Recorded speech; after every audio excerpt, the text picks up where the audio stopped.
Well, hello everyone. Obviously been seeing, well, if you watch these videos doing on this boat repair, I really feel bad for this guy. Um, but we're gonna do him right. We're gonna see if we can't get him going again, or at all. He's never even taken the boat out. Got the head off. Saw the video. So I got it on the mill. I just wanted to do a quick video because maybe you can see a little bit more of what I do or whatever, machine work stuff.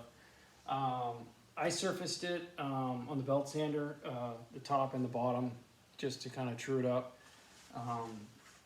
Kind of a rough surface. I didn't want to do the mill. It'd be kind of be hard on this anyways, but with the style of gasket, hold on. With the style of gasket that these have, for the most part, there's two major types: an MLS style gasket and a regular composite style gasket, which is this one, which is most everyone's seen stuff like this. It's kind of smooth, and it really kind of needs something to bite against. So if you have a real, so they call it the RA. The roughness average is the smoothness of a surface. For an MLS style gasket, like this here, multi-layered steel. So they want, and I don't know, but from what I know, 54 RA is pretty standard, pretty smooth. Basically, you want to look like a mirror. Something like this, you want a little more rougher, so that way it has some adhesive to it to actually grab onto the gasket as you torque it down. Not too much, because I've actually seen where a guy puts it in a mill and he goes real fast, his cross feed is real fast, and it actually puts swirls in there, and the head gasket actually leaked. And I went through and just cleaned it up, and it was fine after that.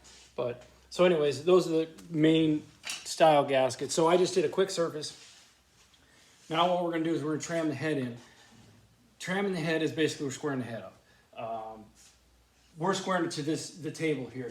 This is a tram gauge that I bought years ago.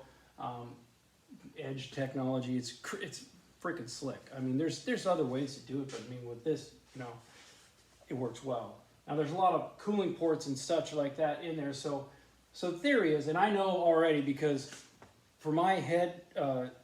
To resurface the cylinder head, I put lead in the mill itself. So basically, so it's not flat, so I'll put a little bit of lead in there, because if it's flat, the cutter on the way on the back side, it hits on the back side. So if I just give a little lead, it's still square because I check every single one. I check it before and after.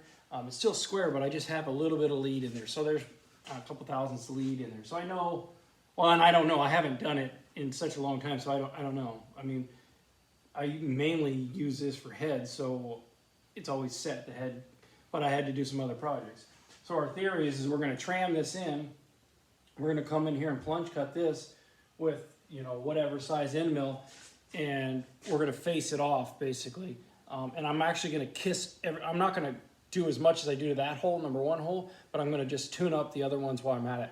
Now then what we're going to have to do after that is we're going to have to come up with a difference, a couple thousandths, and we'll have to shim the spark plug like you do, like I build a race motor.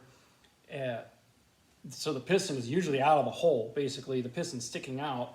So in order to put the spark plug in the combustion chamber, you have to index it. So you'll take the spark plug and you'll put a Sharpie marker, and you'll make sure make sure you line it up so that the electrode doesn't hit the piston, because it's pretty standard. So you just add shims to the washer, to the gasket, or to the spark plug, and then it moves it in and out. That's pretty straightforward. So we'll have to do that with this one, but it'll be a good, correct repair. And he's going to have a true surface.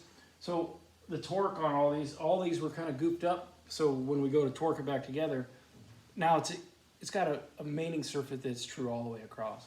So basically what I'm going to do here is, the way this is with all these ports, I'll have to use a parallel. And for those who don't know, this is a parallel. There's all different types. It's a machined true piece. You can square stuff up in the lathe. You can use it for what I'm using it for. So I'm just going to throw the parallel in here. And then I'll come down, and this is 0, 0 on the gauge. And so I'll just bring him, and of course it's locked. So I'll just come down with him.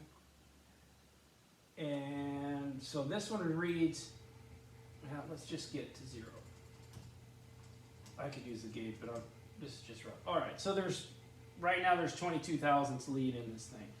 So meaning I got 22 thousandths, give or take, on this 20, whatever.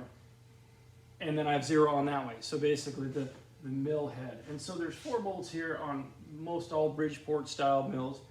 So you could pivot the head. So if you had to cut into something like this that was square on the table, you would just turn it whatever degree you wanted. So it turns like this, and the head actually, you know, not only does it go side to side, but it actually goes back to forth. So I mean, if I had to come into something like this, I could plunge cut it like that. So now we know that it's 20 that way. And so then we'll move our parallel. And we'll bring him down. Still 0. And I would say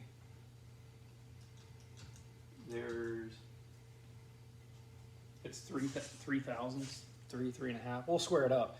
Because if I plunge cut, if I face that spark plug hole crooked, well then it's never going to seal right. So you put the spark plug in there, and it don't matter how many gaskets you put in, it'll never seal right. So that's just a quick thing, what we do when it comes to tramming the head. So I'll move all this. I won't go through the whole video, but because it's kind of finicky, but not really. I mean, there's a adjustment screw here, and then there's 3 bolts here, and there's an adjustment screw here.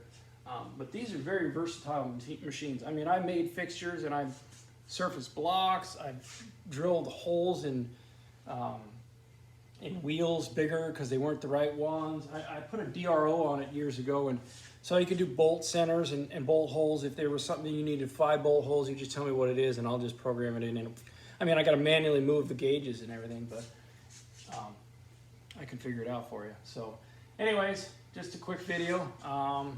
Take care, everyone.